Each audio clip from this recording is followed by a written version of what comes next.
Imagine creating a product that sells only about 9 servings a day, and eventually turning that product into one of the most recognizable brands on earth. That is the story of Coca-Cola. But Coca-Cola's success wasn't simply about creating a great tasting drink. It was about something much bigger: branding, distribution, marketing, and the ability to make a product feel familiar almost everywhere. The story begins in Atlanta, Georgia, in 1886. A pharmacist named Dr. John Stith Pemberton created the syrup that became Coca-Cola. On May 8, 1886, the drink was served at Jacob's Pharmacy. It sold for 5 cents a glass, and during its first year, sales averaged only about 9 drinks a day. At first glance, this doesn't sound like the beginning of a global empire, but the product had something valuable. People liked it. Pemberton's bookkeeper, Frank Robinson, came up with the name Coca-Cola and wrote the distinctive script that became part of the brand's identity. The company also began advertising the drink, but Pemberton didn't fully realize how valuable his creation could become.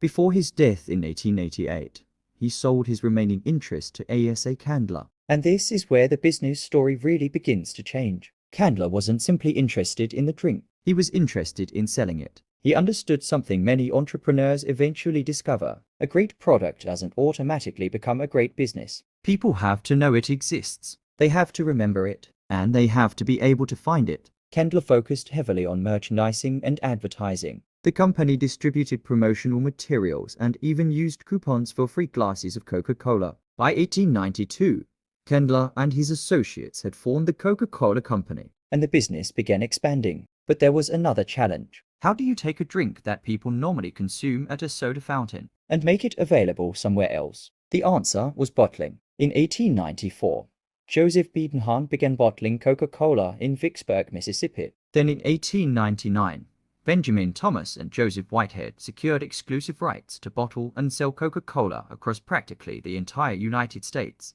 This decision would become incredibly important. Instead of Coca-Cola building every bottling operation itself, a network of independent bottlers could help manufacture and distribute the drink locally. The system expanded rapidly. According to Coca-Cola's historical account, the number of bottling plants grew from 2 to more than 1,000 over the following 20 years. That's a remarkable example of scalability. Coca-Cola wasn't simply selling a drink, it was building a distribution system. And then came another problem. If other drinks were being sold in similar bottles, how could customers instantly recognize the real Coca-Cola?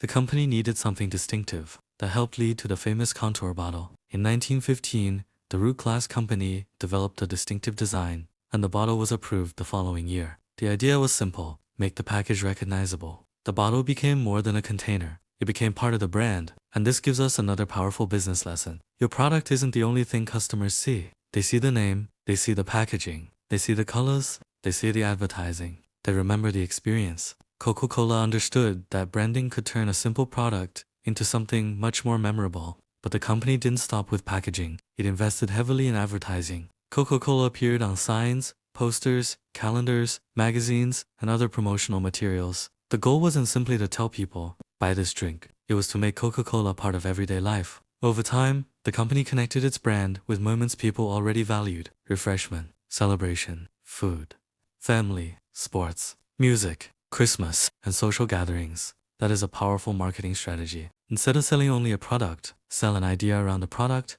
Think about the difference. A company can say, this is a soft drink, or it can create a feeling. This is something people enjoy together. That emotional association can become incredibly valuable. And Coca-Cola continued adapting its marketing over generations. One famous example came in 1971 with the "I'd like to buy the world a Coke" campaign. The commercial connected Coca-Cola with ideas of togetherness and shared experience. The drink was becoming more than a beverage. It was becoming a cultural symbol. And that is one of the biggest lessons from Coca-Cola. Strong brands sell meaning, not just products. But there's another reason Coca-Cola became so powerful: availability. A brand can't become global if customers can't find it. Coca-Cola's bottling system allowed local partners to help produce and distribute the company's beverages in different markets. Today, the Coca-Cola system includes more than 200 bottling partners and hundreds of production facilities around the world. The company says its beverages are enjoyed in more than 200 countries and territories. That's what happens when branding and distribution work together.